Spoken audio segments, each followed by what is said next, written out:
Hi friends, എല്ലാവർക്കും xylem PSCയിലേക്ക് സ്വാഗതം. എല്ലാവരും എക്സാം പ്രിപ്പറേഷനിലാണ്, അതിൻ്റെ ചൂടിലാണെന്നൊക്കെ അറിയാം. അപ്പോൾ ആ പ്രിപ്പറേഷൻ്റെ ഇടയിൽ ഒന്ന് രണ്ട് ക്വസ്റ്റ്യൻസ് കൂടെ നമുക്ക് നോക്കിയാലോ? അല്ലേ, റെഡി അല്ലേ? നോക്കാം. ഇതാ ഫസ്റ്റ് പ്രീവിയസ് ക്വസ്റ്റ്യൻസ് ആണ് നമ്മൾ ഡിസ്കസ് ചെയ്യുന്നത് ഇവിടെ. അപ്പോൾ ശ്രദ്ധിച്ചൊന്ന് നോക്കുക, ചെറിയൊരു സമയം എടുത്തിട്ട് പ്രധാനപ്പെട്ട കുറേ ഫാക്ട് നമുക്ക് കണക്ട് ചെയ്ത് പറയാൻ വേണ്ടി ശ്രമിക്കാം. ഒന്നാമത്തെ ക്വസ്റ്റ്യൻ എങ്ങനെയാണ്? White cane, tactile watch, talking watch പോലുള്ള സംവിധാനങ്ങൾ ഏത് ജ്ഞാനേന്ദ്രിയവുമായി ബന്ധപ്പെട്ടിരിക്കുന്നു?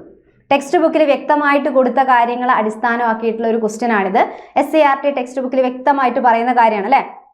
അപ്പോൾ ഏതാ? White cane, tactile watch, talking watch എന്നൊക്കെ പറഞ്ഞു കഴിഞ്ഞാൽ അപ്പോൾ ചിലപ്പോൾ നമ്മൾ ആ ഒരു ടോക്കിംഗ് എന്നൊക്കെ കേൾക്കുമ്പോൾ ഒരു ശബ്ദമാണോ അങ്ങനെയുള്ള ഡൗട്ടൊക്കെ നമുക്ക് വരാം അല്ലേ. ഇത് ശരിക്കും പഠിച്ച ആൾക്കാർക്ക് അറിയാം. അന്ധരായ ആളുകളെ സഹായത്തിന് വേണ്ടിയിട്ടുള്ള ചില ഉപകരണങ്ങളെ പറ്റി നമ്മുടെ ടെക്സ്റ്റിൽ പറയുന്നുണ്ട്. അപ്പോൾ അന്ധരായ ആളുകൾ എന്ന് പറയുന്ന സമയത്ത് അത് ഏത് ജ്ഞാനേന്ദ്രിയായിട്ട് കണക്ട് ചെയ്തിട്ടാണ്? അല്ലെ, കാഴ്ചയ്ക്ക് ബുദ്ധിമുട്ടുള്ള ആൾക്കാരാണ്. അപ്പോൾ അതിൻ്റെ ആൻസർ എന്താ വരിക? ഓപ്ഷൻ A ആണ്, കണ്ണ് ആണ് എന്ത് അതിൻ്റെ ആൻസർ അല്ലേ. ഇതേപോലെ തന്നെ നമ്മൾ SCERT ടെക്സ്റ്റ് ബുക്കിൽ ഈ ഒരു കാര്യം പറയുന്നുണ്ട്. ഇതാ നോക്കുക, ഈ ഒരു കാര്യം സ്ലൈഡ്സ് നോക്കിക്കഴിഞ്ഞാൽ നമുക്ക് മനസ്സിലാവും. ഇതിൽ ബ്രെയിൽ ലിപി സ്ഥിരം ചോദിക്കുന്ന ക്വസ്റ്റ്യൻ അല്ലേ. എങ്ങനെയാ ക്വസ്റ്റ്യൻ വരാറ്? അന്ധരായ ആളുകൾ എഴുതാനും വായിക്കാനും ഉപയോഗിക്കുന്ന ലിപി സമ്പ്രദായത്തിന് പറയുന്ന പേരാണ് എന്ത്? നമ്മളെ ബ്രെയിൽ ലിപി എന്ന് പറഞ്ഞാൽ അല്ലേ. അപ്പൊ ബ്രെയിൽ ലിപി എന്ന് പേര് കിട്ടാൻ കാരണം ഇത് വികസിപ്പിച്ചെടുത്തത് ആരാ? ഫ്രഞ്ചുകാരനായ ലൂയിസ് ബ്രെയിൽ ആണ് ഈ രീതി വികസിപ്പിച്ചത്.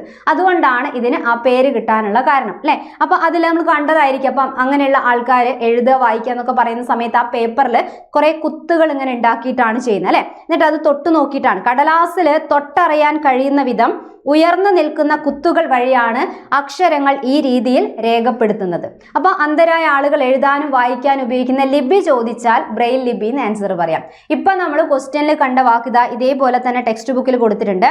അന്ധരെ സഹായിക്കാൻ ഉപയോഗിക്കുന്ന എന്തെല്ലാം സംവിധാനങ്ങൾ നിലവിലുണ്ടെന്ന് പറഞ്ഞുകൊണ്ട് ഈ സംവിധാനങ്ങൾ അവിടെ കാണാം. അതിലാണ് വൈറ്റ് കെയിൻ എന്ന് പറയുന്നത്.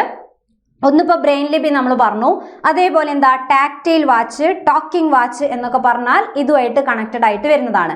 ബ്രെയിൻ ലിപി മനസ്സിലാക്കിയ പോലെ ഇവിടെ ചിത്രത്തിൽ വൈറ്റ് കെയിൻ എന്താന്ന് കുറച്ചും കൂടെ ഡീറ്റെയിൽ ആയിട്ട് ടെക്സ്റ്റിൽ പറയുന്നുണ്ട്. വൈറ്റ് കെയിൻ എന്ന് പറഞ്ഞാൽ അന്ധരായ ആൾക്കാരെ കയ്യിൽ എപ്പോഴും നമ്മളൊരു വടി കണ്ടിട്ടുണ്ട് അല്ലെ, ഒരു സ്റ്റിക്ക് കാണാറുണ്ട്. അപ്പം ആളുകൾ സുരക്ഷിതമായി സഞ്ചരിക്കാൻ വേണ്ടി ഉപയോഗിക്കുന്ന വെളുത്ത വടിയാണ് എന്ത്? വൈറ്റ് കെയിൻ എന്ന് പറയുന്നത്. ആ വെള്ള നിറത്തിലായതുകൊണ്ടാണ് അതിന് വൈറ്റ് കെയിൻ എന്ന് പേര് കിട്ടിയത്. ആ വെള്ള നിറം എന്ന് പറയുന്ന സമയത്ത് അത് നിർമ്മിച്ചിരിക്കുന്ന ഒരു പദാർത്ഥവും കൂടെ ചേർത്ത് ആലോചിക്കുക, അലൂമിനിയം കൊണ്ടാണ്. ഓക്കെ, അപ്പൊ എന്തായാലും ഇത് ഭാരം കുറഞ്ഞ പൊള്ളയായ ഒരു അലൂമിനിയം ദണ്ഡാണ് എന്ത്? White cane. അപ്പൊ ഇതിന്റെ അറ്റത്ത് ഒരു മെറ്റൽ ലോഹം പിടിപ്പിച്ചിട്ടുണ്ടാവും. അപ്പൊ അത് കയ്യിൽ വെച്ച് അവർ നടക്കുന്ന സമയത്ത് ആ ലോഹം മുന്നിലുള്ള എന്തെങ്കിലും തടസ്സങ്ങളിൽ തട്ടുന്ന സമയത്ത് ആ ശബ്ദം വെച്ചിട്ടാണ് എന്ത് ചെയ്യുന്നത്? അവർ തിരിച്ചറിയുന്നത്. ഓക്കെ, വടിയുടെ അടിയിൽ പിടിപ്പിച്ച ലോഹഭാഗം വസ്തുക്കളിൽ തട്ടിയുണ്ടാകുന്ന ശബ്ദത്തിൽ നിന്ന് വഴിയിലെ തടസ്സം തിരിച്ചറിയാൻ കഴിയും. ഓക്കെ, റെഡി അല്ലേ? അപ്പോൾ ഇതൊക്കെ ഒന്ന് കണക്ട് ചെയ്ത് വെക്കുക. അപ്പൊ ബ്രെയിൽ ലിപി, വൈറ്റ് കെയിൻ, അതേപോലെ ടോക്കിംഗ് വാച്ച്, ടാക്ടൈൽ വാച്ച് എന്നൊക്കെ കേട്ടാൽ അല്ലെ ഏത് ജ്ഞാനേന്ദ്രിയായിട്ട് ബന്ധപ്പെട്ടുള്ള തകരാറുകളാണ് എന്ന് നോക്കുമ്പോൾ ഏതാണ്? കണ്ണാണ്. എന്ന് വെച്ചാൽ അന്ധരായ ആൾക്കാർക്ക് വേണ്ടിയിട്ടുള്ളതാണെന്ന് മനസ്സിലാക്കിയെടുക്കുക. അപ്പൊ ഈ ക്വസ്റ്റ്യനും ഈ കാര്യങ്ങളും കണ്ടു കഴിഞ്ഞാൽ മനസ്സിലാവും. നമ്മൾ SCERT ടെക്സ്റ്റ് ബുക്ക് തന്നെ കൊടുത്തിട്ടുള്ള കാര്യങ്ങൾ അങ്ങനെ തന്നെ അടിസ്ഥാനമാക്കിയിട്ടുള്ള ക്വസ്റ്റ്യൻസാണ് വരുന്നത് അല്ലേ. അപ്പോൾ ഇതുപോലെ കുറേ ക്വസ്റ്റ്യൻസ് നമ്മൾ ചെയ്ത് പ്രാക്ടീസ് ആയാൽ മാത്രമാണ് ക്വസ്റ്റ്യൻ പേപ്പർ കാണുമ്പോൾ പെട്ടെന്ന് ആൻസർ ചെയ്യാൻ പറ്റുള്ളൂ. ടൈം അഡ്ജസ്റ്റ് ചെയ്തിട്ട് നമുക്ക് ആ ഒരു ആൻസർ ഫുള്ള് അറ്റൻഡ് ചെയ്യാനൊക്കെ പറ്റുള്ളൂ. അപ്പോൾ എന്തായാലും ഇപ്പം UP എക്സാം കഴിഞ്ഞു, ഇനി LP എക്സാം ഉണ്ട്, അതേപോലെ LDC എക്സാം ഒക്കെ വരികയാണ്, LGS എക്സാമുകൾ പോലെയുള്ള കുറേ എക്സാം വരികയാണ് അല്ലേ. അപ്പോൾ അതിൽ തന്നെ ഇപ്പോൾ ഫസ്റ്റ് എന്നുള്ള രീതിയിൽ LDC എക്സാം അറ്റൻഡ് ചെയ്യുന്ന ആൾക്കാർക്ക് വേണ്ടിയിട്ട് കുറച്ചുകൂടെ ഇങ്ങനെ ക്വസ്റ്റ്യൻസ് ഒക്കെ ചെയ്ത് പ്രാക്ടീസ് ആവാന്നുള്ള രീതിയിൽ സൈലം PSCയിലെ പുതിയ ബാച്ച് സ്റ്റാർട്ട് ചെയ്യാണ്. ആ ഒരു കാര്യം കൂടി ഇതിൻ്റെ കൂടെ നിങ്ങൾ അറിയിക്കുകയാണ്. അപ്പോൾ ആ ബാച്ചിന് നമ്മൾ LDC ടെസ്റ്റ് സീരീസ് ബാച്ച് എന്നാണ് ആ ബാച്ചിൻ്റെ പേരുള്ളത്. അപ്പോൾ സൈലം PSCയുടെ ആപ്പിൽ കൂടെ തന്നെ ഒരു കോഴ്സ് എന്നുള്ള രീതിയിൽ തന്നെയാണ് എന്ത് ചെയ്യുക, ഈ ഒരു ബാച്ച് റൺ ആവുക. അപ്പോൾ ഇതിൽ മെയിനായിട്ട് നമ്മൾ ടെസ്റ്റുകൾ തന്നെയാണ് വെച്ചാൽ ക്വസ്റ്റ്യൻ പേപ്പർ മോക്ക് ടെസ്റ്റുകളാണ് പ്രാക്ടീസ് ചെയ്യുക. മൊത്തം ഒരു 25 മോക്ക് ടെസ്റ്റ് ആണ് ഉണ്ടാവുക. അപ്പോൾ ഒരു ദിവസം എന്തായാലും ഒരു മോക്ക് ടെസ്റ്റ് എന്നുള്ള രീതിയിൽ അറ്റൻഡ് ചെയ്യുന്ന ടെസ്റ്റ് സീരീസിന് വേണ്ടി മാത്രമുള്ള ഒരു ബാച്ചാണ് LDC ടെസ്റ്റ് സീരീസ് ബാച്ച് എന്ന് പറയുന്നത്. ഓക്കെ, അപ്പോൾ അത് സ്റ്റാർട്ട് ചെയ്യുന്നത് എന്തായാലും ജൂലൈ 20 നമ്മൾ കോഴ്സ് സ്റ്റാർട്ട് ചെയ്യാണ്. കോഴ്സ് ഫീ എന്ന് പറയുന്നത് ചെറിയൊരു ഫീസാണ്, 249 ആണ് കോഴ്സിൻ്റെ ഫീസ് വരുന്നത് എന്നുള്ളത് അല്ലേ. അപ്പോൾ അത് മെയിനായിട്ട് ഇപ്പോൾ LDCക്കാരെ മെയിൻ ബേസ് ചെയ്തുകൊണ്ടാണ്. എന്ന് വെച്ചാൽ ഏത് എക്സാം ലെവൽ ഓഫ് എക്സാം ആണെങ്കിലും നമുക്കറിയാം SCERT ക്വസ്റ്റ്യൻസും പ്രീവിയസ് ക്വസ്റ്റ്യൻസും എല്ലാം ബേസ് ചെയ്ത് NCERT ഒക്കെ ബേസ് ചെയ്തിട്ടുള്ളതാണ്. അപ്പോൾ അങ്ങനെയുള്ള കുറേ ക്വസ്റ്റ്യൻസ് കണ്ട് പരിചയപ്പെടുക, പ്രാക്ടീസ് ചെയ്യുക എന്നുള്ളതൊക്കെയാണ് തന്നെയാണ് ഈ ഒരു ബാച്ചിൽ കൂടെ ഉദ്ദേശിക്കുന്നത്. ഓക്കെ, അപ്പോൾ ഈ കോഴ്സിനെ പറ്റി കൂടുതൽ അറിയാൻ അല്ലെങ്കിൽ കോഴ്സിലേക്ക് വരാൻ ആഗ്രഹിക്കുന്ന ആൾക്കാർക്ക് ഇവിടെ കോൺടാക്ട് നമ്പർ കാണാം, എൻക്വയറി നമ്പർ ഇട്ടിട്ടുണ്ട്, അതിലേക്ക് വിളിക്കാം. അഡ്മിഷൻ എടുക്കാൻ ആഗ്രഹിക്കുന്ന ആൾക്കാർക്ക് അഡ്മിഷൻ എടുക്കാം. ഓക്കെ, അപ്പൊ നോക്കാം, ഇതേപോലെ 1-2 ക്വസ്റ്റ്യൻസും കൂടെ നമുക്ക് വേഗം നോക്കാം. നോക്കി, ഇവിടെ എന്താ, വിറ്റാമിനുകളുമായി ബന്ധപ്പെട്ട പ്രസ്താവനകളിൽ ശരിയല്ലാത്തതേത്? സ്ഥിരം ക്വസ്റ്റ്യൻ ആണ്. വിറ്റാമിൻ രോഗങ്ങൾ എന്നൊക്കെ പറഞ്ഞുകൊണ്ട് നമുക്ക് ഒഴിവാക്കാൻ പറ്റാത്ത ഏരിയ അല്ലേ. വിറ്റാമിനുകളുമായി ബന്ധപ്പെട്ട പ്രസ്താവനകളിൽ ശരിയല്ലാത്തതാണ്, ശരിയല്ലാത്തത്. വിറ്റാമിൻ കെ രക്തം കട്ട പിടിക്കാൻ സഹായിക്കുന്നു. ശരിയാണോ? ശരിയാണ് അല്ലെ, നമ്മൾ പഠിച്ചതാണ്. രക്തം കട്ട പിടിക്കാൻ എന്ന് പറയുമ്പോൾ നമ്മൾ കട്ട എന്നിങ്ങനെ എടുത്ത് എഴുതിയാൽ മതി. ആദ്യത്തെ അക്ഷരം തന്നെ കെ ആണ്. അപ്പൊ എന്തായാലും കട്ട എന്ന് പറയുമ്പോൾ കേതിനേക്കാൾ മാച്ചായിട്ടൊന്നുമില്ല. അപ്പൊ വിറ്റാമിൻ കെ രക്തം കട്ട. ഓക്കെ, ഇനി വിറ്റാമിൻ സി കൊഴുപ്പിൽ ലയിക്കുന്നവയാണ്. വിറ്റാമിനുകളെ പറ്റി നമ്മൾ പഠിക്കുന്ന സമയത്ത് വ്യക്തമായിട്ട് ഓർമ്മിച്ചു വെക്കണം എന്ന് പറഞ്ഞതാണ്. വിറ്റാമിന് 2 ആയിട്ട് നമ്മൾ തരംതിരിക്കാറുണ്ട്. ജലത്തിൽ ലയിക്കുന്ന വിറ്റാമിൻ അല്ലെ, ജലത്തിൽ ലയിക്കുക എന്ന് പറയുമ്പോൾ വാട്ടർ എന്ന് W എന്ന് ആലോചിച്ചിട്ട് അതിൻ്റെ കൂടെ ബിയും സിയും കണക്ട് ചെയ്ത് വെക്കാൻ പറഞ്ഞു. അപ്പോൾ WBC എന്ന് ആലോചിച്ചാൽ ജലത്തിൽ ലയിക്കും. ഇതിൽ W വിറ്റാമിൻ്റെ പേരാണോ? അല്ല, അത് ജലം, വാട്ടർ എന്നുള്ളതിന് കണക്ട് ചെയ്തതാണ്. ബിയും സിയും ആണ് എന്ത്? വിറ്റാമിൻ. അതേപോലെ കൊഴുപ്പിൽ ലയിക്കുന്ന വിറ്റാമിൻ ആണ് ബാക്കിയുള്ളവർ അല്ലെ. കൊഴുപ്പിൽ ലയിക്കുന്ന വിറ്റാമിൻ ചോദിച്ചാൽ ബാക്കിയുള്ളവരെല്ലാം എന്ന് പറഞ്ഞാൽ ഏതൊക്കെയാണ്? കൊഴുപ്പ് ശരീരത്തിന് വളരെ കേടാണ് എന്ന് അറിയുന്നത് കാരണം കൊഴുപ്പ് കേടാ എന്ന് എഴുതി വെക്കാറുണ്ട്. അതുകൊണ്ട് കൊഴുപ്പിനെ ഒന്ന് അടക്കണം എന്ന് പറയാറുണ്ട്. അപ്പം കേട, അടക്ക് എന്നൊക്കെ പറഞ്ഞാൽ KEDA കൊഴുപ്പിൽ ലയിക്കുന്ന വിറ്റാമിൻ ആണ്. ഇതെന്തായാലും നമ്മൾ എല്ലാവരും ബേസ് ആയിട്ട് പഠിച്ചു വെക്കുന്നതാണ്. ഇനി അറിയാത്തവരുണ്ടെങ്കിൽ നിർബന്ധമായിട്ട് ഇത് അവിടെ ബേസ് ആയിട്ട് സെറ്റാക്കി വെക്കണം. സ്ഥിരം ചോദിക്കുന്നതാണ്, ഇതൊന്നും തെറ്റിക്കാനേ പാടില്ല. ഓക്കെ, അപ്പൊ നോക്കുക, വിറ്റാമിൻ സി കൊഴുപ്പിൽ ലയിക്കുന്നു എന്ന് പറഞ്ഞാൽ ശരിയാണോ? അല്ലല്ലോ, സി വെള്ളത്തിൽ ലയിക്കുന്നല്ല, നമ്മൾ BC അല്ലേ, WBC അല്ലേ. അപ്പം സി കൊഴുപ്പിൽ ലയിക്കുന്നവയാണ് എന്ന് പറഞ്ഞാൽ അതാണ് ഇവിടുത്തെ തെറ്റായ പ്രസ്താവന. ശരിയല്ലാത്തത് എന്ന് പറഞ്ഞാൽ തെറ്റാണ് അല്ലെ. ഇനി ബാക്കിയുള്ളത് നോക്കണ്ട, എന്തായാലും നമുക്ക് അറിയാം. എന്നാലും ജസ്റ്റ് വായിച്ചു നോക്കാം. വിറ്റാമിൻ ഡി ഏൽക്കുമ്പോൾ സൂര്യപ്രകാശം ഏൽക്കുമ്പോൾ ശരീരത്തിൽ നിർമ്മിക്കുന്നു, അല്ലെങ്കിൽ സൂര്യപ്രകാശത്തിന്റെ സഹായത്താൽ നമ്മളെ ശരീരം നിർമ്മിക്കുന്ന വിറ്റാമിനാണ് വിറ്റാമിൻ ഡി എന്ന് പറഞ്ഞു കഴിഞ്ഞാൽ. അപ്പൊ ശരിയായതാണ് അല്ലെ, പ്രസ്താവനയാണ്. വിറ്റാമിൻ ബി വെള്ളത്തിൽ ലയിക്കുന്നു, അപ്പൊ ബിയും സിയും വെള്ളത്തിൽ ലയിക്കുന്നു, ബാക്കിയുള്ളതൊക്കെ കൊഴുപ്പിൽ ലയിക്കുന്ന വിറ്റാമിനാണ്. റെഡി അല്ലേ? ഓക്കെ, അപ്പൊ വിറ്റാമിനെ പറ്റി പഠിക്കാനാണെങ്കിലും ഇതും അധികവും നമ്മളെ ക്വസ്റ്റ്യൻസ് ഇപ്പം SCERT ബേസിലുള്ള ക്വസ്റ്റ്യൻ ആണെന്ന് പറഞ്ഞു അല്ലേ. അപ്പൊ ആഹാരം ആരോഗ്യത്തിന് എന്നൊക്കെ ഉള്ള പേരിലായിട്ട് നമ്മൾ SCERTയിലുള്ള ഒരു ചാപ്റ്റർ ഉണ്ട്. അതിനെ ബേസ് ചെയ്താണ് നമ്മൾ വിറ്റാമിനുകളെ കുറിച്ച് പഠിക്കുക. ഒരു കറക്റ്റ് ഒരു റൗണ്ടിൽ അത്യാവശ്യം വേണ്ട എല്ലാ പോയിന്റും കൂടെ ഒരുക്കി അവിടെ റെഡി ആക്കി കൊടുത്തിട്ടുണ്ട്. അപ്പൊ ഈ ഒരു റൗണ്ട് സർക്കിൾ ഫുള്ള് പഠിച്ചു കഴിഞ്ഞാൽ തന്നെ വിറ്റാമിനെ പറ്റിയുള്ള അത്യാവശ്യ കാര്യങ്ങൾ നമുക്ക് മനസ്സിലാക്കാൻ പറ്റും. ഓക്കെ, അപ്പൊ ഇതിലിതാ ജലത്തിൽ ലയിക്കുന്നവരുടെ വെള്ളത്തിൽ ലയിക്കുന്ന, ജലത്തിൽ ലയിക്കുന്ന എന്ന് പറഞ്ഞാൽ ബിയും സിയും ആലോചിച്ച് വെക്കുക. കൊഴുപ്പിൽ ലയിക്കുന്നവരാണ് ഏതൊക്കെ? ADEK. ഓക്കെ അല്ലേ, റെഡി അല്ലേ? ടെക്സ്റ്റിൽ വ്യക്തമായിട്ട് കൊടുത്തിട്ടുണ്ട്. അതേപോലെ തന്നെ എന്ത് ചെയ്യുക, പഠിച്ചു വെക്കുക. ഇനിയിപ്പോൾ നമ്മൾ ഓപ്ഷനിൽ കണ്ട കാര്യമാണ് രക്തം കട്ട പിടിക്കാൻ K സഹായിക്കുന്നു എന്നല്ലേ. ഇതിലുണ്ടോ നോക്കിയേ, ഇതാ മുറിവുണ്ടാകുമ്പോൾ രക്തം കട്ട പിടിക്കാൻ സഹായിക്കുന്നു. ആരാ സഹായിക്കുന്നേ? K എന്ന് പറയുന്ന വിറ്റാമിൻ സഹായിക്കുന്നു. കണ്ടില്ലേ? റെഡി അല്ലേ? ഇനി വിറ്റാമിൻ ഡിനെ പറ്റി പറഞ്ഞപ്പോൾ നമ്മൾ അതിൽ എന്താ ക്വസ്റ്റ്യനിൽ എന്താ കണ്ടത്? സൂര്യപ്രകാശത്തിന്റെ സഹായത്താൽ ശരീരത്തിൽ നിർമ്മിക്കുന്നു. അതേപോലെ ടെക്സ്റ്റിലുണ്ടോ നോക്കിക്കോ, ഇതാ സൂര്യപ്രകാശം ഏൽക്കുമ്പോൾ ശരീരത്തിൽ നിർമ്മിക്കപ്പെടുന്ന വിറ്റാമിൻ ആണ് എന്ന് വ്യക്തമായി കൊടുത്തിട്ടുണ്ട്. അപ്പൊ അതേപോലെ റിലേറ്റഡ് ആയിട്ട് ഓരോ വിറ്റാമിനെ പറ്റി നമ്മളുള്ള കാര്യങ്ങളൊക്കെ ഈ ഒരു സ്ലൈഡ്സ് അല്ലെങ്കിൽ ഈ ഒരു ചിത്രം വെച്ചിട്ട് SCERT വെച്ചിട്ട് ഇങ്ങനെ ക്വസ്റ്റ്യൻസിൽ കൂടെ പ്രാക്ടീസ് ചെയ്യാന്നുള്ളതാണ്. ചിലപ്പോൾ നമ്മൾ ഇതേപോലെ കേൾക്കും പഠിക്കുന്നുണ്ടാവും, പക്ഷെ ക്വസ്റ്റ്യൻ ചെയ്ത് പ്രാക്ടീസ് ആയാൽ മാത്രമാണ് ആ സമയത്ത് നമുക്ക് ആൻസർ ചെയ്യാൻ പറ്റുള്ളൂ. ഓക്കെ, അടുത്തത് താഴെ തന്നിരിക്കുന്നവയിൽ നിന്നും ശരിയായ ജോഡി കണ്ടെത്തുക. ശരിയായ ജോഡി കണ്ടെത്താനാണ് പറഞ്ഞത്. കുറെ രോഗവും രോഗകാരിനെ കൊടുത്തു അല്ലെ. ഇത് ഈ അടുത്ത് നടന്നൊരു എക്സാമിൽ ചോദിച്ച ക്വസ്റ്റ്യൻ തന്നെയാണ്. ക്ഷയം virus, chicken pox Plasmodium, malaria fungus, diarrhoea bacteria. ഈ ചിലപ്പോൾ ഇങ്ങനെ പഠിക്കുന്ന സമയത്ത് നമ്മൾ ടെക്സ്റ്റൊക്കെ കണക്ട് ചെയ്ത് പഠിക്കുമ്പോൾ അതിൽ ക്ഷയം, ചിക്കൻ പോക്സ്, അതേപോലെ മലേറിയ ഇതൊക്കെ നമ്മൾ കേട്ട് പരിചയം ഉണ്ടാവും. അപ്പോൾ കേൾക്കാത്ത അതൊന്ന് ശരിയാണോ എന്ന് മാച്ച് ചെയ്ത് നോക്കിക്കഴിഞ്ഞാൽ അല്ലാത്ത ആളെ കണ്ടെത്താനും പറ്റും അല്ലേ. ഓരോന്നായിട്ട് വായിച്ചു നോക്കാം. ക്ഷയം വൈറസ് ശരിയാണോ? ക്ഷയരോഗം നമ്മൾ പഠിക്കുന്നതാണ്. ക്ഷയത്തിന് കാരണം ഏതാണ്? വൈറസ് അല്ല, ബാക്ടീരിയ ആണ് കാരണം. ബാക്ടീരിയ ആണ് അല്ലെ. അതേപോലെ ക്ഷയത്തിന് പറയുന്ന ഇംഗ്ലീഷ് വാക്ക് ആലോചിച്ച് വെക്കണം. ട്യൂബർകുലോസിസ് എന്നാണ് പറയാ. അപ്പം മൈക്കോ ബാക്ടീരിയം ട്യൂബർകുലോസിസ് എന്ന് പറയുന്ന ബാക്ടീരിയയാണ് ക്ഷയരോഗത്തിന് കാരണം എന്നുള്ളത് അവിടെ ആലോചിച്ച് വെക്കുക. അപ്പൊ കണക്ട് ചെയ്യാൻ വേണ്ടി ക്ഷയം എന്ന് പറയുമ്പോൾ അതിനെ ചുമയാണ് അതിന്റെ പ്രധാന ലക്ഷണം അല്ലെ. മൈക്കിലൊക്കെ സംസാരിക്കുമ്പോൾ ചുമ വന്നാൽ ഭയങ്കര സീനല്ലേ അല്ലെ. അപ്പൊ മൈക്കോ ബാക്ടീരിയം ട്യൂബർകുലോസിസ് എന്നാണ്, ട്യൂബർകുലോസിസ് എന്നതാണ്, ട്യൂബർകുലോസിസ് എന്ന് അവിടെ നമുക്ക് കണക്ട് ചെയ്ത് വെക്കാം. അതാണ് ക്ഷയരോഗത്തിന്റെ ബാക്ടീരിയന്റെ പേര്. അപ്പൊ ബാക്ടീരിയ ആണ്, വൈറസ് ആണെന്ന് പറഞ്ഞാൽ അത് തെറ്റായ ജോഡിയാണ്. Chicken pox, plasmodium. ചിക്കൻ പോക്സിന്റെ കാരണം പ്ലാസ്മോഡിയ ആണോ? അല്ല, തെറ്റാണ്. ഇതിപ്പോൾ അത്യാവശ്യം നമ്മൾ പഠിച്ചു വെച്ച് കഴിഞ്ഞാൽ നമുക്ക് വേഗം കണ്ടെത്താൻ പറ്റും അല്ലേ. അപ്പം ചിക്കൻ പോക്സ് എന്ന് പറഞ്ഞു കഴിഞ്ഞാൽ അതിന് എന്താണ് കാരണം? എന്താണ്? വൈറസ് ആണ്. ശരിയായിട്ടുള്ള ആൻസർ എന്താണ്? വൈറസ് ആണ് അതിന്റെ രോഗകാരി എന്ന് ആലോചിച്ച് വെച്ചേക്കാം. Okay, yes. വൈറസിൽ തന്നെ ഏത് രോഗം അല്ലെങ്കിൽ ഏത് വൈറസ് എന്ന് ചോദിക്കാറുണ്ട്. ചിക്കൻ പോക്സ് എന്ന് പറയുമ്പം എന്താണ്? വാരിസെല്ല സോസ്റ്റർ എന്ന് പഠിച്ചു വെക്കാറുണ്ട്. വാരിസെല്ല വൈറസ് എന്ന് പറയും, അല്ലെങ്കിൽ വാരിസെല്ല സോസ്റ്റർ എന്നുള്ള പേര് ആലോചിച്ച് വെക്കാറുണ്ട്. ഓക്കെ, അപ്പൊ അത് കണക്ട് ചെയ്യാനാണ് ചിക്കൻ പോക്സ് എന്ന് പറയുമ്പോൾ. ചിക്കൻ വലിയൊരു ബോക്സ് എന്ന് അറിയാം, ചിക്കൻ ആണെന്ന് വിചാരിക്കാം, നമ്മൾ ചിക്കൻ ഇട്ട് വെച്ചിട്ടുണ്ട്. അപ്പൊ ആ ചിക്കൻ, ആ വലിയ ബോക്സ് എന്നാണ് ആ ചിക്കൻ വിൽക്കുന്ന ആൾ എന്ത് ചെയ്യുന്നത്? വാരിയിട്ട് സെല്ല് ചെയ്യുന്നത്, വാരി വിൽക്കുകയാണ് അല്ലെ. സെല്ലിങ് മീൻസ് വിൽക്കലല്ലേ. അപ്പം വലിയ ബോക്സ് എന്നല്ല, ചിക്കൻ ബോക്സ് എന്ന് എന്ത് ചെയ്യാണ്? വാരി സെല്ല് ചെയ്യാണ്. അപ്പോൾ വാരിസെല്ല സോസ്റ്റർ എന്ന് കണക്ട് ചെയ്ത് വെക്കാറുണ്ട്. Okay, ready. അപ്പം വാരിസെല്ല സോസ്റ്റർ എന്ന് പറഞ്ഞാൽ ഏത് രോഗത്തിൻ്റെതാണ്? ചിക്കൻ ബോക്സ് ആണ്. അപ്പൊ ചിക്കൻ ബോക്സിന്റെ ഏതാണ് രോഗകാരി എന്ന് ചോദിച്ചാൽ വൈറസ് ആണ്. അതിൽ തന്നെ ഏത് വൈറസ് എന്ന് ചോദിച്ചു കഴിഞ്ഞാലാണ് നമ്മൾ വാരിസെല്ല സോസ്റ്റർ എന്നുള്ള പേര് പറയേണ്ടത്. ഓക്കെ, ഇനി അടുത്തത്, അപ്പൊ ഇതും തെറ്റായ ജോഡിയാണ്. മലേറിയ ആണ്. മലേറിയ എന്ന് പറയാം. മലേറിയക്ക് നമ്മൾ പറയുന്ന മറ്റൊരു പേരാണ് മലമ്പനി എന്ന് പറയാറുണ്ട് അല്ലെ. മലേറിയ അഥവാ മലമ്പനി. അതിന്റെ കാരണമാണ് ശരിക്കും ആര്? പ്ലാസ്മോഡിയം. തൊട്ട മോളിൽ കൊടുത്ത പ്ലാസ്മോഡിയം മലേറിയന്റെ രോഗകാരിയാണ്.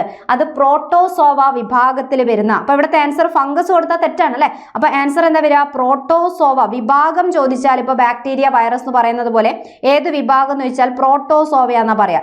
ഏത് പ്രോട്ടോസോവ എന്ന് ചോദിച്ചു കഴിഞ്ഞാലാണ് എന്ത് പറയുന്നത്? പ്ലാസ്മോഡിയം എന്ന് നമ്മൾ പറയാം. ഓക്കെ, പ്ലാസ്മോഡിയം പറയാം. അപ്പൊ എന്തായാലും 4 3 തെറ്റാണ് നമുക്ക് ഉറപ്പിച്ചു കഴിഞ്ഞാൽ അവസാനത്തത് ഡയേറിയനെ പറ്റി നമുക്ക് കൺഫ്യൂഷൻ ഉണ്ടെങ്കിൽ പോലും അതല്ലാതെ വേറൊന്ന് ചാൻസ് അവിടെ ഇല്ല അല്ലെ. ഓപ്റ്റ് ചെയ്യാൻ വേറൊരു ഓപ്ഷൻ അവിടെ ഇല്ല. അത് കാരണം ആൻസർ ഡയേറിയയിൽ നമുക്ക് സെലക്ട് ചെയ്യാൻ പറ്റും. പിന്നെ ഡയേറിയ ചിലപ്പോൾ നോക്കുന്ന സമയത്ത് നമുക്ക് ബാക്ടീരിയ, വൈറസും ഒക്കെ രോഗകാരി ആവാറുണ്ട് ഡയേറിയന്റെ കേസിൽ. ഡയേറിയ എന്ന് പറയുമ്പോൾ പല അസുഖത്തിന്റെ ഭാഗമായിട്ടുണ്ടാകുന്ന നമുക്ക് വയറിനുണ്ടാകുന്ന പ്രശ്നം അല്ലെ, ലൂസ് മോഷൻ പോലെയുള്ള പ്രശ്നങ്ങളൊക്കെയാണ് ഡയേറിയന്റെ ലക്ഷണം എന്ന് പറയുന്നത്. അപ്പൊ അതിന് ബാക്ടീരിയയും വൈറസും ഒക്കെ എന്താവാറുണ്ട്? കാരണമാവാറുണ്ട്. പക്ഷെ അതിൽ ബാക്ടീരിയ എന്ന് തന്നു കഴിഞ്ഞാൽ എന്താ? തെറ്റല്ല. ഓക്കെ, അപ്പൊ ഈ തന്ന കൂട്ടത്തിൽ നിന്ന് ക്ഷയം വൈറസ് എന്ന് പറഞ്ഞാൽ തെറ്റാണ് നമുക്ക് പറയാം. ചിക്കൻ ബോക്സ് പ്ലാസ്മോഡിയ ആണെന്ന് പറഞ്ഞാൽ അത് തെറ്റാണ് എന്ന് എടുത്ത് പറയാൻ പറ്റും അല്ലെ. മലേറിയ എന്ന് പറയുമ്പോൾ ഫംഗസ് അല്ല, നമുക്ക് കറക്റ്റ് അറിയാം. അപ്പൊ അടുത്ത ഡയേറിയ, ബാക്ടീരിയ, വൈറസ് ഒക്കെ ആണെങ്കിൽ പോലും തന്നതിൽ നമുക്ക് ബാക്ടീരിയ കാണുമ്പോൾ എന്ത് ചെയ്യാം? സെലക്ട് ചെയ്യാൻ പറ്റും. റെഡി അല്ലേ? ഓക്കെ അല്ലേ? അപ്പൊ വാരിസെല്ല സോസ്റ്റർ, ചിക്കൻ ബോക്സ് ആലോചിച്ച് വെക്കുന്നത് പോലെ ചിക്കൻ ബോക്സ് അല്ലാതെ ഒരു സ്മോൾ പോക്സ് ഇല്ലേ അല്ലെ. സ്മോൾ പോക്സ് നമ്മൾ വസൂരി എന്ന് പറയുന്ന നമ്മളെ സ്മോൾ പോക്സ് എന്ന് പറയുന്ന രോഗമുണ്ട്. അപ്പൊ അതിൻ്റെതും ഇതേപോലെ വൈറസിനെ ജസ്റ്റ് ഇങ്ങനെ കണക്ട് ചെയ്ത് വെക്കാൻ വേണ്ടി വാരിസെല്ല് ചെയ്യാണ് ചിക്കൻ വലിയൊരു ബോക്സ്. അപ്പൊ വാരിസെല്ല സോസ്റ്റർ. അപ്പൊ ഇനി കുറച്ചുകൂടെ ഒരു വിൽക്കുന്ന ആളുടെ അടുത്ത് ഒരു ചെറിയൊരു ബോക്സിൽ കുറച്ചും കൂടെ ചിക്കൻ ഉണ്ടെങ്കിൽ എന്ത് ചെയ്യും? അത് ആദ്യത്തെ വലിയ ബോക്സ് കഴിഞ്ഞാൽ അയാൾ അത് പിന്നെ വാരിക്കോളും എന്ന് പറയാറുണ്ട് അല്ലെ. അപ്പൊ അങ്ങനെയാണെങ്കിൽ എന്താ വരിക? വാരിയോള. ഓക്കെ, എന്താണ്? വാരിയോള വൈറസ് ആണ് സ്മോൾ പോക്സ്. വാരിസെല്ല വൈറസ് ആണ് ചിക്കൻ ബോക്സ്. മാറിപ്പോവരുത്. ഓക്കെ, മാറിപ്പോയത് അതുകൊണ്ടാണ് കണക്ട് ചെയ്ത് വെച്ചത്. അതേപോലെ നോക്കുക. അപ്പം വസൂരി അഥവാ സ്മോൾ പോക്സിനെതിരെയാണ് ആദ്യത്തെ അല്ലെ. അതേപോലെ തന്നെ നമ്മൾ പഠിച്ചതാണ് പ്രതിരോധ കുത്തിവെപ്പ് അല്ലെ. എഡ്വേർഡ് ജെന്നർ പ്രതിരോധ കുത്തിവെപ്പ് ആദ്യത്തെ ഏത് അസുഖത്തിനെതിരെയാണ് കണ്ടുപിടിച്ചത്? വസൂരിയാണ്, സ്മോൾ പോക്സ് ആണെന്നുള്ളത് അറിയാം. അടുത്ത ക്വസ്റ്റ്യൻ നോക്കിയാലോ. ഭക്ഷണത്തിൽ ഉൾപ്പെടുത്തേണ്ട നാരുകളെ സംബന്ധിച്ച പ്രസ്താവനകളിൽ ശരിയായവ കണ്ടെത്തുക.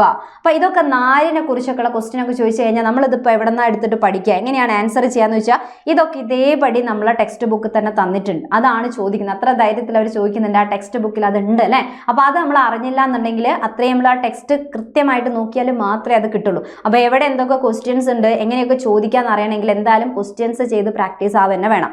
സസ്യാഹാരത്തിലൂടെ ലഭിക്കുന്നതും എന്നാൽ ശരീരത്തിന് ദഹിപ്പിക്കാൻ കഴിയാത്തതുമായ ഒരു തരം ധാന്യകമാണിത്. ഇതൊക്കെ ആരെ പറ്റി പറയുന്നത്? നാരുകളെ പറ്റി. നമ്മൾ പറയില്ല നാരടങ്ങിയ ആഹാരം കഴിക്കണം. നാരില്ല, നമ്മൾ ഫൈബർ എന്നുള്ള വാക്കൊക്കെ പറയും. ഫൈബർ കണ്ടന്റ് ഉള്ള ഫുഡ് കഴിക്കണം എന്ന് പറയും അല്ലെ. അപ്പൊ നാര് വർഗം, നാരുള്ളത്, ഫൈബർ ഉള്ളത് എന്നൊക്കെ പറഞ്ഞാൽ ഇത് കഴിക്കാൻ പറയുന്നതിന് കാര്യം നോക്കിയോ. ഇത് പറയുന്നത് സസ്യാഹാരത്തിൽ കൂടിയാണ് നമുക്ക് ലഭിക്കുക എന്നാണ് പറയുന്നത്. ഓക്കെ, അതേപോലെ ശരീരത്തിന് ദഹിപ്പിക്കാൻ കഴിയില്ല. ശരീരത്തിന് ദഹിപ്പിക്കാൻ കഴിയാത്ത സാധനമൊക്കെ പിന്നെ എന്തിനാ കഴിക്കുന്നതെന്ന് വിചാരിക്കും അല്ലെ. പക്ഷെ എന്നിട്ട് നമ്മളോട് കഴിക്കാൻ പറയുന്നുണ്ടെങ്കിൽ എന്തെങ്കിലും ഒരു കാര്യം ഉണ്ടാവില്ലേ. അപ്പം ശരീരത്തിന് ദഹിപ്പിക്കാൻ കഴിയില്ല, അങ്ങനെ കഴിയാത്ത ഒരു തരം ധാന്യകമാണ്. ധാന്യകം എന്ന് വെച്ചാൽ നമ്മൾ കേൾക്കുന്നതാണ് കാർബോഹൈഡ്രേറ്റ്, അതിന്റെയൊക്കെ രൂപമാണ് അല്ലെ. അതും ഇത് എന്തുകൊണ്ടാണ് കറക്റ്റ് നിർമ്മിച്ചത് എന്ന് ചോദിച്ചാൽ സെല്ലുലോസ് കൊണ്ടാണ്. അടുത്ത സ്റ്റേറ്റ്മെന്റ് നമുക്ക് കാണാം. അപ്പം ഇത് പ്രസ്താവന ശരിയാണെന്ന് വെച്ചാൽ ഇത് ശരിയാണ്. ഇത് ഇങ്ങനെ തന്നെ ടെക്സ്റ്റ് കൊടുത്തിട്ടുണ്ട്. ശരീര നിർമ്മിതിക്കും വളർച്ചയ്ക്കും സഹായിക്കുന്നു. അപ്പൊ ശരീരത്തിന് ദഹിപ്പിക്കാൻ കഴിയാത്ത ഒരു സാധനം ശരീരത്തിന്റെ നിർമ്മിതിക്കും വളർച്ചയ്ക്കും സഹായിക്കാൻ പറ്റുമോ? ഇല്ലല്ലോ. അപ്പൊ അവിടെ തന്നെ മനസ്സിലാക്കാം അത് തെറ്റാണ്. ഇതെല്ലാം പ്രത്യേകിച്ച് ഒരു പോഷക ഘടകം എന്നുള്ള ആളല്ല നാരുകൾ എന്ന് പറയുന്നത്. ഇത് ശരിക്കും ആരെ പറ്റിയാണ്? ശരിയായിട്ട് പറയുകയാണെങ്കിൽ ഈ പോയിന്റ് ആയിരിക്കാം. ശരീര നിർമ്മിതി വളർച്ച എന്ന് പറഞ്ഞാൽ അത് നമ്മൾ പ്രോട്ടീനെ പറ്റി പറയുന്നതാണ്. പ്രോട്ടീൻ ആണ് ശരീര നിർമ്മിതിക്കും വളർച്ചയ്ക്കും വേണ്ടത്. പ്രോട്ടീൻ അല്ലെങ്കിൽ മലയാളത്തിലാക്കിയിട്ട് നമുക്ക് എന്ത് പറയാം? മാംസ്യം എന്നതിനെ പറയാം. ഓക്കെ, മാംസ്യം.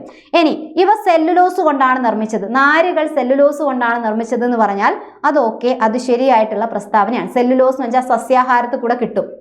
സസ്യത്തിന്റെ കോശഭിത്തി നിർമ്മിച്ച പദാർത്ഥമാണ് സെല്ലുലോസ് എന്ന് പഠിച്ചിട്ടുണ്ടാവും അല്ലെ. അപ്പൊ സസ്യാഹാരത്തിൽ കൂടെ കിട്ടുമ്പോൾ ആ സെല്ലുലോസിനെ തന്നെയാണ് നമുക്ക് എന്ത് ചെയ്യുന്നത്? ഈ ഒരു നാരുകൾ രൂപത്തിലേക്ക് നമുക്ക് കിട്ടുന്നത്. അപ്പൊ നോക്കുക, ഊർജ ഉൽപാദനത്തിന് സഹായിക്കുന്നു. ദഹിപ്പിക്കാൻ പറ്റാത്ത ഒരു സാധനം, ആഹാരത്തിന് ദഹിപ്പിക്കാൻ പറ്റാത്ത സാധനം ശരീരത്തിന് ഊർജം തരിക, ശരീരത്തിന്റെ വളർച്ച, ഇതിലൊന്നും അവർക്ക് പങ്കെടുക്കാൻ കഴിയില്ല. അപ്പം ഊർജം തരുന്നു എന്ന് പറഞ്ഞാൽ ഇത് തെറ്റാണ്. ഊർജം തരുന്നത് പ്രധാനമായിട്ടും ആരാണ്? ധാന്യകം എന്ന് പറഞ്ഞാൽ നമ്മളെ കാർബോഹൈഡ്രേറ്റ് ആണ് അല്ലെ. അപ്പൊ അതിന്റെ ഒരു രൂപമായിരിക്കാം. പക്ഷെ എന്താണ് ഇതിൽ നല്ല ഊർജ്ജം നമുക്ക് കിട്ടുന്നത് ധാന്യകം എന്ന് പറയുന്ന അല്ലെങ്കിൽ എന്താണ് അന്നജം എന്നൊക്കെ പറയുന്ന കാര്യങ്ങളിൽ കൂടെയാണ് നമുക്ക് പ്രധാനമായിട്ട് ഊർജ്ജം കിട്ടുക. ധാന്യകത്തിന്റെ അഭാവത്തിനാണെങ്കിൽ ചിലപ്പോൾ നമുക്ക് പ്രോട്ടീനിൽ കൂടെയും കൊഴുപ്പിൽ കൂടെയൊക്കെ എന്ത് ചെയ്യും? ഊർജ്ജം കിട്ടാറുണ്ട്. ഓക്കെ, അപ്പൊ എന്താണെന്ന് ഇത് ഊർജ്ജോൽപാദനത്തിനൊന്നും ഡയറക്റ്റ് സഹായിക്കുന്ന കാര്യങ്ങളല്ല. അപ്പൊ ഇവിടെ ശരിയായ പ്രസ്താവനയാണ് ചോദിച്ചത്. 1 ശരിയാണ്, 3ാമത്തതും ശരിയാണ്. അങ്ങനെ ഒരു ഓപ്ഷൻ ഉണ്ടോ? 1 ശരി 3 ശരി. ഓപ്ഷൻ എ സെലക്ട് ചെയ്യാം അല്ലെ. അപ്പൊ അങ്ങനെയാണെങ്കിൽ നോക്കിയോ, ഈ പ്രസ്താവന എങ്ങനെ സെലക്ട് ചെയ്യണം, എവിടെ നിന്നാ വന്നേന്ന് ചോദിച്ചാൽ ഇത് നമ്മളെ ടെക്സ്റ്റ് ബുക്കിലുള്ള കാര്യമാണ്. സസ്യാഹാരത്തിലൂടെ ലഭിക്കുന്നതും ശരീരത്തിന് ദഹിപ്പിക്കാൻ കഴിയാത്തതുമായ ഒരു തരം ധാന്യകമാണ് നാരുകൾ. 1ാമത്തെ സ്റ്റേറ്റ്മെന്റ് കിട്ടിയില്ലേ? പ്രധാനമായും സെല്ലുലോസ് കൊണ്ടാണ് നിർമ്മിച്ചത്. അടുത്ത സ്റ്റേറ്റ്മെന്റ് കിട്ടിയില്ലേ അല്ലെ. ശരീരത്തിന് പോഷക ഘടകങ്ങൾ നൽകുന്നില്ല എന്നാണ് പറഞ്ഞത് അല്ലെ. അപ്പം ഇത് നൽകുന്നില്ല, ഊർജ്ജമാണെങ്കിലും കാര്യങ്ങളാണെങ്കിലും ഒന്നും നൽകാത്തവരാണ്. അപ്പൊ ഇവരെ കൊണ്ടുള്ള ഗുണം എന്താണ്? ഇത് പിന്നെ എന്തിനാ കഴിക്കുന്നതെന്ന് ചോദിച്ചു കഴിഞ്ഞാൽ നമ്മൾ ആഹാരം കഴിച്ചു കഴിഞ്ഞ് ദഹനം നടന്ന അവസാനം വിസർജ്യ വസ്തുക്കൾ ശരീരത്തിൽ നിന്ന് പുറന്തള്ളണം. വൻകുടലിൽ കൂടെ എന്ത് ചെയ്യണം? പുറത്തേക്ക് പോകണം അല്ലെ. ആ വൻകുടലിൽ കൂടെയുള്ള വിസർജ്യ വസ്തുക്കളുടെ സഞ്ചാരത്തെ സുഗമമാക്കുന്നവരാണ് എന്ത്? ഈ പറഞ്ഞ നാരുകൾ എന്ന് പറയുന്നത്. അതില്ല എന്നുണ്ടെങ്കിൽ നമുക്ക് കോൺസ്റ്റിപ്പേഷൻ, മലബന്ധം പോലെയുള്ള പ്രശ്നങ്ങളാണ് ഉണ്ടാവുക. അപ്പൊ പല ആഹാരത്തിലും നാരുകൾ അടങ്ങിയിട്ടുണ്ട്. പ്രധാനമായും ചില ഫുഡിന്റെ പേരൊക്കെ ടെക്സ്റ്റിൽ കൊടുത്ത് കാണാം. തവിടടങ്ങിയ ധാന്യങ്ങൾ അല്ലെ, ധാന്യങ്ങൾ തവിടോടുകൂടി കഴിക്കുക, ഇലക്കറി, അതേപോലെ പച്ചക്കറികൾ, പിന്നെ എന്താണ് വാഴന്റെ കാമ്പ് എന്നൊക്കെ പറയുന്നത്, അല്ലെങ്കിൽ കൂമ്പ്, തണ്ട് എന്നൊക്കെ നമ്മൾ പറയാറില്ലേ. ഇതൊക്കെ കാണുമ്പോൾ നമുക്കറിയാലോ നാര് അടങ്ങിയതാണെന്നല്ലേ. അപ്പൊ അതൊക്കെ കഴിക്കുന്ന സമയത്ത് ഇതിൽ കൂടെ നമുക്ക് നാരുകൾ കിട്ടും. അപ്പൊ അത് കഴിച്ചു കഴിഞ്ഞാൽ എന്തൊക്കെ കാര്യങ്ങളാണ് എന്നുള്ളത് സെലക്ട് ചെയ്യാം അല്ലെ. റെഡി അല്ലേ?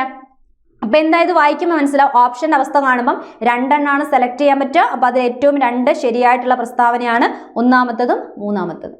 റെഡി. ഇനി അടുത്ത ഒരു ക്വസ്റ്റ്യൻ കൂടെ നമുക്ക് നോക്കാം. ശരിയായ ജോഡി തിരഞ്ഞെടുക്കുക. ശരിയായ ജോഡി തിരഞ്ഞെടുക്കുക. ആന്തര പരാദം എന്താണ്? ചെള്ള് കൊടുത്തിട്ടുണ്ട്.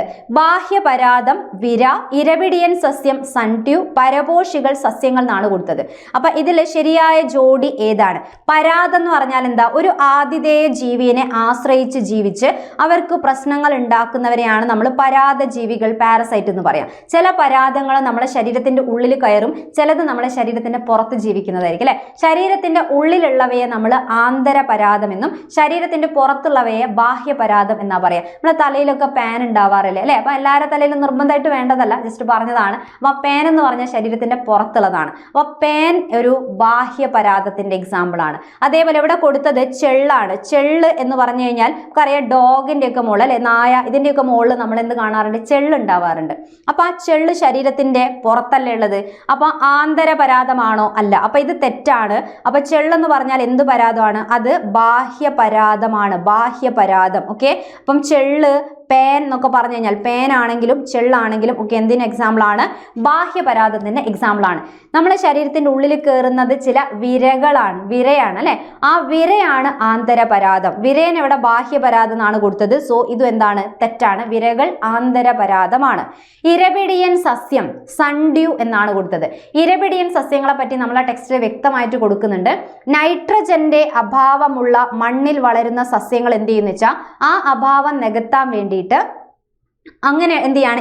ഇര പിടിക്കുക എന്ന് പറഞ്ഞാൽ എന്താണ്? പ്രാണികളെ പിടിച്ചു തിന്നും. പ്രാണികളെ ദഹിപ്പിച്ച് അതിന്റെ ശരീരത്തിൽ നിന്നുള്ള നൈട്രജൻ ആണ് ഉപയോഗിക്കുക. അപ്പൊ ഇത് ക്വസ്റ്റ്യൻ വേറെ ചോദിച്ചതാണ്. ഏത് മൂലകത്തിന്റെ അഭാവം നികത്തുന്നതിന് വേണ്ടിയിട്ടാണ് ഇരപിടിയൻ സസ്യങ്ങൾ പ്രാണികളെ പിടിച്ചു തിന്നുന്നത്?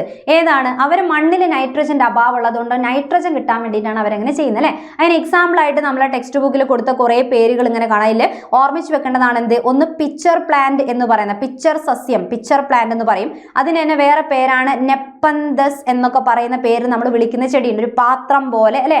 അതേപോലെയുള്ളതാണ് എന്ത്? സൺഡ്യൂ എന്ന് പറഞ്ഞാൽ അതിൽ കൊടുത്തിട്ടുണ്ട്. സൺഡ്യൂ പ്ലാന്റ് എന്ന് പറഞ്ഞാൽ ഇരപിടിയൻ സസ്യത്തിന്റെ എക്സാമ്പിൾ തന്നെയാണ്. അതേപോലെ വീനസ് ഫ്ലൈ ട്രാപ്പ് എന്നൊക്കെ പറയും. വീനസ് ഫ്ലൈ അല്ലെ. വീനസ് ഫ്ലൈ ട്രാപ്പാണ്. ഫ്ലൈ വീണാൽ എന്താണ്? അവർ പെട്ടു, ട്രാപ്പാണ്. അത് പിടിക്കും. പ്രാണീനെയൊക്കെ ദഹനരസം ഉപയോഗിച്ച് ദഹിപ്പിച്ച് ആ പ്രാണിയിൽ നിന്നുള്ള നൈട്രജനും കാര്യങ്ങളൊക്കെ എന്ത് ചെയ്യും? അവർ ഉപയോഗിക്കുകയാണ് ചെയ്യുക. അപ്പൊ ഇരപിടിയൻ സസ്യം സൺഡ്യൂ എന്ന് പറഞ്ഞാൽ അത് ശരിയായ പ്രസ്താവന തന്നെയാണ്. ഇനി അടുത്ത ആൾ എന്തായാലും തെറ്റായിരിക്കും അറിയാം, എന്നാലും അപ്പൊ ശരി എന്താന്നുള്ളത് നോക്കാം. പരപോഷികൾ സസ്യങ്ങൾ. പരപോഷി, പോഷണം അല്ലെ. സ്വന്തം പോഷണം നടത്തുന്നവരുണ്ട്. സ്വപോഷികൾ, സ്വന്തമായ ആഹാരം നിർമ്മിക്കുന്നവര്. അവരെ ആശ്രയിച്ച് ജീവിക്കുന്നവരാണ് പരപോഷികൾ. സസ്യങ്ങൾ എപ്പോഴും എന്താണ്? സ്വന്തം ആഹാരം പ്രകാശ സംശ്ലേഷണത്തിൽ കൂടെ നിർമ്മിക്കാൻ കഴിവുള്ളവരാണ്. അപ്പൊ സസ്യങ്ങൾ എന്ന് പറഞ്ഞാൽ സ്വപോഷികൾക്ക് എക്സാമ്പിൾ ആണ് അല്ലെ. സ്വപോഷികളാണ്. പരപോഷികൾ എന്ന് പറഞ്ഞാൽ തെറ്റാണ് അല്ലെ. അപ്പൊ സസ്യബുക്കുകളായിട്ടുള്ളവർ, മറ്റുള്ള ജീവികൾ, അനിമൽസ് ഒക്കെയാണ് എന്ത്? പരപോഷികളിൽ വരിക. സസ്യങ്ങൾ സ്വപോഷികൾക്ക് ഉദാഹരണങ്ങളാണ്. അപ്പൊ ഇതിൽ ശരിയായ ജോഡി ഏതാണ്? ഓപ്ഷൻ സി, ഇരപിടിയൻ സസ്യം സൺഡ്യൂ എന്നതാണ്. ഇനിയിപ്പോ സൺഡ്യൂവിന് പകരം പിച്ചർ സസ്യം ആണെങ്കിലും വീനസ് ഫ്ലൈ ട്രാപ്പ് ആണെങ്കിലും ഒക്കെ എന്ത് ചെയ്യാം? നമുക്ക് സെലക്ട് ചെയ്യാം. റെഡി? ഇനി ഒരു ക്വസ്റ്റ്യൻ.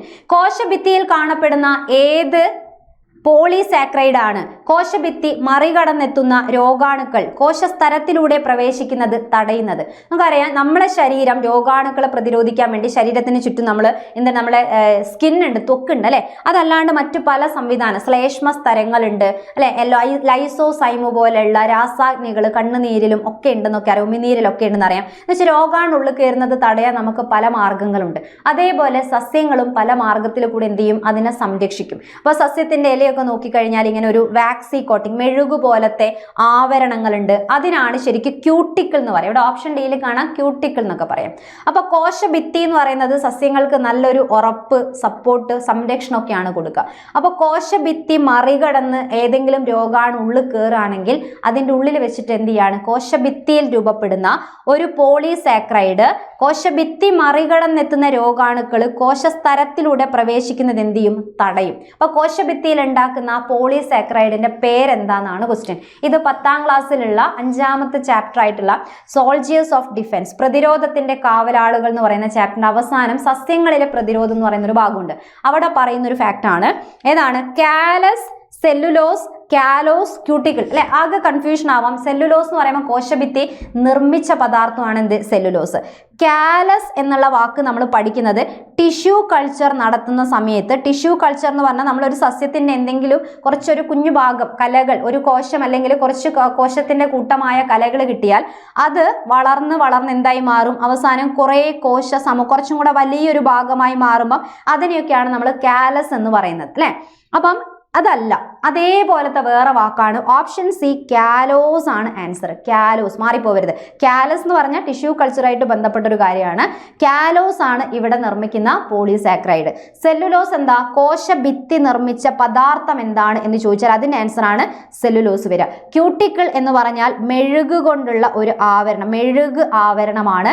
സസ്യത്തിന്റെ ഇലയൊക്കെ നമ്മൾ കണ്ടില്ലേ, ചില ഇലേന്റെ മുകളിൽ വെള്ളം ഒന്ന് വീണ് കഴിഞ്ഞാൽ വെള്ളം വീഴാതില്ല, ചേമ്പിലൊക്കെ വെള്ളം വീണാലൊക്കെ കാണുന്നില്ലേ, ഒരു മെഴുകു പോലത്തെ ഒരു ആവരണം ഉണ്ടാവും. അതിനാണ് ക്യൂട്ടിക്കിൾ എന്ന് പറയുന്നത്. മെഴുക് ആവരണം ആണ് ക്യൂട്ടിക്കിൾ. അപ്പൊ ഇവിടുത്തെ ഏറ്റവും കറക്റ്റ് ആയിട്ടുള്ള ആൻസർ എന്താ വരിക? സെല്ലുലോസ് എന്ന് പറയുന്നതാണ് ഇവിടെ നമുക്ക് വേണ്ട കറക്റ്റ് ആയിട്ടുള്ള ആൻസർ. ഓക്കെ അല്ലേ? റെഡി അല്ലേ? അപ്പൊ എന്തായാലും നമ്മളിപ്പം കുറെ ക്വസ്റ്റ്യൻസ് അത്യാവശ്യം കണ്ടു. ഒരു ക്വസ്റ്റ്യൻ തന്നെ കണക്ട് ചെയ്തിട്ട് കുറെ ഫാക്ട് പറയാൻ പറ്റും. എല്ലാ SCERT ചാപ്റ്റേഴ്സിലും ഒക്കെ വരുന്ന കുറെ ഫാക്ട് ഒക്കെ തന്നെയാണ് നമ്മൾ പല രീതിയിൽ ക്വസ്റ്റ്യൻ ആയിട്ട് കാണുന്നത്. അപ്പൊ എന്തായാലും ഇന്നത്തെ ഈ ഒരു വീഡിയോ നിങ്ങൾക്ക് എന്തായാലും യൂസ്ഫുൾ ആയി കാണുന്നതെന്ന് വിചാരിക്കുകയാണ്.